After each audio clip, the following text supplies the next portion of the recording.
그래서 2장 6절에서 7절 말씀으로 교회를 통해 믿음의 삶을 사는 영적 습관을 만듭시다 라는 제목으로 여러분들과 은혜를 나누고자 합니다.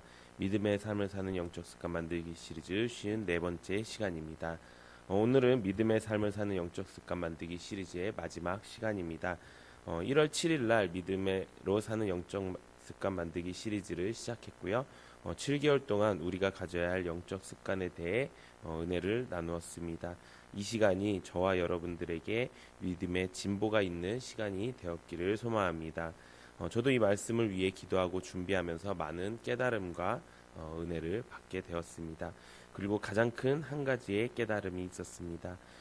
우리가 아무리 애를 쓴다고 해도 우리는 죄된 본성으로 돌아갈 수밖에 없는 사람인 것을 깨닫게 되었습니다. 그런데도 불구하고 하나님은 우리를 사랑하셔서 우리를 너무 잘 아셔서 우리를 위한 여러 가지 장치를 마련해 주셨다는 것입니다. 이것들만 붙들며 살아도 믿음으로 사는 영적 습관을 만들고 또 믿음으로 사는 삶을 살아가게 될 줄로 믿습니다.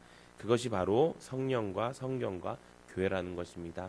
우리 교회에는 양육교재가 있습니다. 믿음으로 사는 삶이라는 양육교재에 있는데 거기에 나오는 부분의 내용을 오늘 함께 은혜로 나누고자 합니다. 그래서 우리의 삶이 정말 믿음으로 가는 삶인지 믿음으로 사는 삶인지 알면서 다시 한번 점검하면서 이제 평생 내가 그 믿음 놓치지 않고 천국 가는 그날까지 우리가 굳건히 서는 여러분들 되시기를 소망합니다. 하나님께서는 우리의 믿음을 보완하고 덧입고 자라나게 하기 위해서 성경과 성령과 교회를 주셨습니다. 우리가 믿음으로 바로 서기 위해서는 이 성경과 성령과 교회를 바르게 붙들어야 되는 줄로 믿습니다. 먼저 성경을 붙드는 가장 좋은 방법은 날마다 창세기부터 요한계시록까지 계속 읽는 것입니다. 우리 로마서 10장 17절 우리 함께 읽어보도록 하겠습니다. 시작. 그러므로 믿음은 들음에서 나며 들음은 그리스도의 말씀으로 말미암았음이니라. 아멘.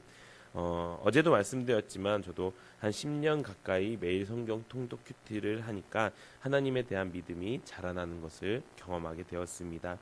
예전에는 내 생각대로 살던 삶이 이제는 하나님의 말씀대로 인도되어지는 삶이 되었고요.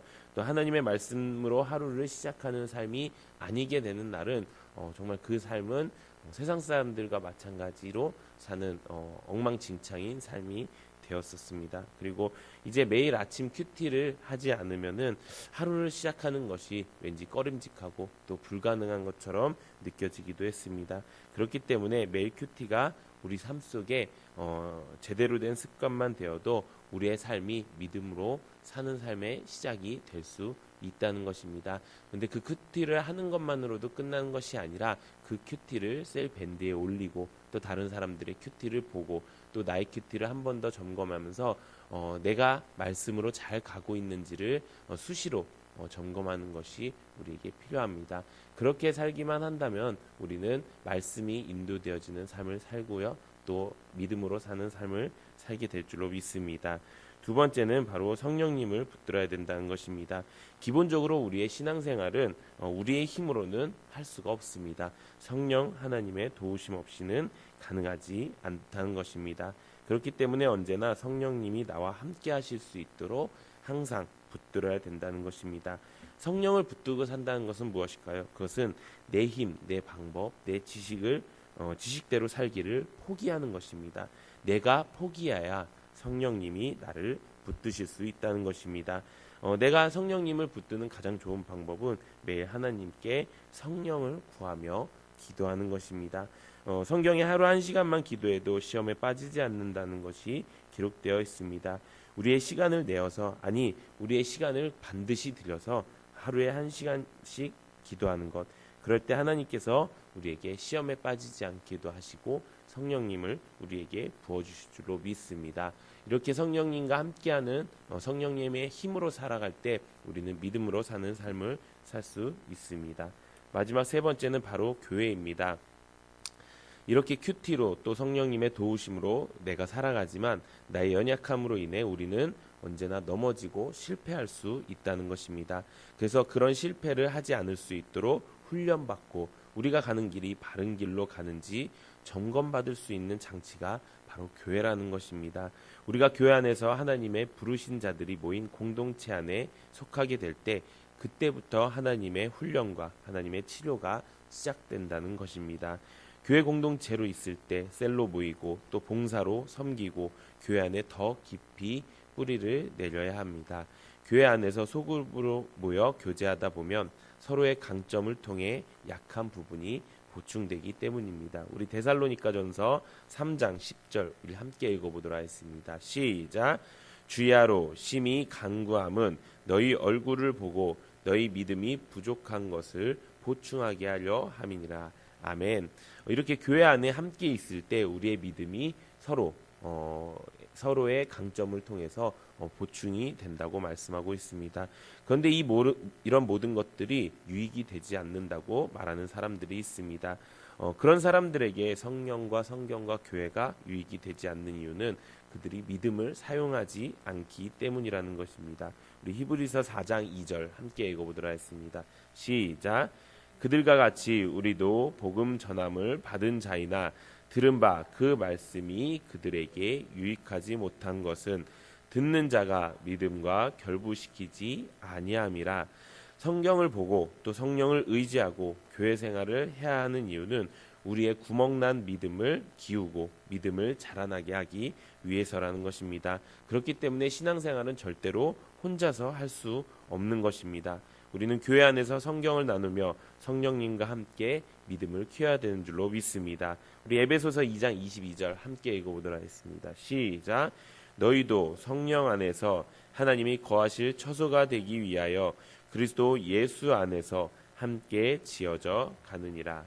아멘. 우리가 이렇게 살지 않으면 절대 신앙생활에는 발전이 없고요. 그저 종교를 기독교라고 작성하는 종교 생활을 하는 정도의 삶을 살 수밖에 없다는 것입니다. 요즘 그리스도인들 중에 교회가 오히려 신앙에 방해가 된다고 생각해서 혼자 신앙생활을 하는 게 낫다고 말하고 그렇게 신앙생활을 하는 경우를 종종 보게 됩니다. 그런데 그것은 절대 바른 방법이 아닙니다. 좋은 방법이 아닙니다. 요즘 시대가 혼자 하는 것에 익숙해지고 그것을 권장하는 시대가 되었습니다. 그래서 신앙생활도 혼자 하는 게 낫다, 그것이 차라리 낫다라고 생각하게 만드는 것은 분명히 마귀의 계략이고 이 세상 풍조를 따르는 일이라는 것입니다. 우리 혼자의 힘으로는 절대 믿음으로 사는 삶을 이루어 나갈 수도 없고요. 마귀의 계략에 이길 수도 없다는 것입니다. 우리 혼자 하는 것이 아니라 하나님이 부르신 공동체가 또 그 하나님이 지정하신 교회에 모여서 바르게 신앙생활을 하는 것이 진짜 신앙생활인 줄로 믿습니다. 오늘 본문 말씀이 바로 그 말씀입니다. 우리가 교회 안에서 어떻게 그 교회를 지키면서 뿌리 내리면서 살아야 될지 말씀을 통해 아는 은혜가 있기를 바랍니다. 오늘 본문 말씀 우리가 잘 아는 말씀입니다. 함께 읽어보도록 하겠습니다. 골로새서 2장 6절에서 7절 함께 읽어보도록 하겠습니다. 시작. 그러므로 너희가 그리스도 예수를 주로 받았으니 그 안에서 행하되 그 안에 뿌리를 박으며 세움을 받아 교훈을 받은 대로 믿음에 굳게 서서 감사함을 넘치게 하라. 아멘. 우리가 우리 교회를 이야기할 때 가장 많이 말씀하는 성경 구절입니다. 여기서 말씀에 그리스도 예수를 주로 받았다라는 말씀은 구원받은 모든 사람들을 이야기하는 것입니다. 우리가 그리스도 예수를 주로 받은 사람은 교회 안에 뿌리를 내려야 된다는 것입니다. 그 안에서 행하되라는 것은 예수님의 안을 이야기합니다. 교회는 예수님의 몸이라고 이야기하지요. 그 안에서 행한다는 것은 예수님의 몸된 교회 안에 있어야 된다는 것입니다. 그리고 이렇게 얘기합니다. 그 안에서 뿌리를 박으며, 뿌리는 내리는 것입니다. 뿌리를 깊게 내리면 내릴수록 어떤 폭풍우가 몰려와도 절대 흔들리지 않는다는 것입니다. 그래서 여기서 핵심은 그것입니다. 뿌리를 얼마나 깊숙이 내리느냐가 핵심인 것입니다. 내가 봉사를 통해, 내가 기도를 통해, 또 내가 하나님의 주신 말씀을 통해, 또 교회 공동체 안에 깊게 뿌리 내려고 애쓰고 노력할 때 우리에게 흔들리게 하는 그 사탄 마귀의 유혹을 이길 수 있다는 것입니다. 또 세움을 받아라는 것은 서로 세워주는 것입니다. 내가 나 혼자 잘났다고 좋은 것이 아닙니다. 내가 나 혼자 특출나다고 좋은 것이 아닙니다. 내가 나를 세우는 것이 아니라 세우는 것은 서로 세워주는 것입니다. 그렇기 때문에 교회 공동체 안에서 그 사람이 좋은 것, 그 사람에게 필요한 것들을 함께 받아주고 세워주면서 서로 격려하는, 사랑하는 그런 모습들이 우리가 교회 안에 뿌리를 잘 내리는 방법인 줄로 믿습니다. 또 교훈을 받은 대로라는 말씀은 강단에서 선포되어지는 말씀과 영적 리더의 지도를 바르게 받는 것입니다. 강단에서 선포되어지는 말씀은 하나님의 말씀이라 생각하고 그 말씀을 받고 깊이 묵상하는 것입니다. 또 영적 리더의 지도를 감사히 여기는 것입니다. 영적 리더가 하는 말에 저 사람은 뭔데 나한테 이렇게 얘기해 라고 하지 않고 그 영적 리더를 바르게 사랑하고 이 말씀이 하나님이 나에게 지금 주시는 말씀이구나라는 것을 깨닫고 살아가는 것이 교회 안에서 뿌리를 바르게 내리는 것입니다. 또 교훈을 믿음에 굳게 서서 감사함을 넘치게 하라라는 것은 교회 안에서 믿음을 굳게 서로 굳게 서게 하여서 감사함을 넘치는 삶을 살기로 내가 결심하는 것이 교회 안에서 뿌리를 잘 내리는 삶이라는 것입니다. 믿음의 사는 영적 습관의 핵심은 결국 내가 교회 안에 얼마나 뿌리 내리는 습관을 가지고 있는지가 중요하다는 것입니다. 뿌리 내리기에 가장 좋은 것이 무엇인지 아십니까? 그것은 바로 사랑이라는 것입니다. 내가 교회를 얼마나 사랑하고 있습니까? 내가 교회 공동체를 얼마나 사랑하고 있습니까? 내가 교회 안에서 받는 하나님의 말씀을 얼마나 사모하고 있습니까? 또 내가 교회 안에 있는 영적 리더를 얼마나 사랑하고 있습니까? 이것이 우리가 교회 안에서 믿음의 삶을 사는 영적 습관을 만드는 가장 중요한 포인트라는 것입니다. 우리가 교회 안에서 뿌리 내리고 말씀을 통해 우리의 삶을 점검받고 계속 그 길로 걸어가는 것, 그것이 믿음의 사는 영적 습관 만들기에 가장 중요한 핵심인 줄로 믿습니다. 우리 모두 교회 안에 깊이 뿌리를 내려 평생 믿음 잃어버리지 않고 세상 바라보지 않고 참된 그리스도인으로 살아가는 은혜가 넘치기를 예수님의 이름으로 축원드립니다.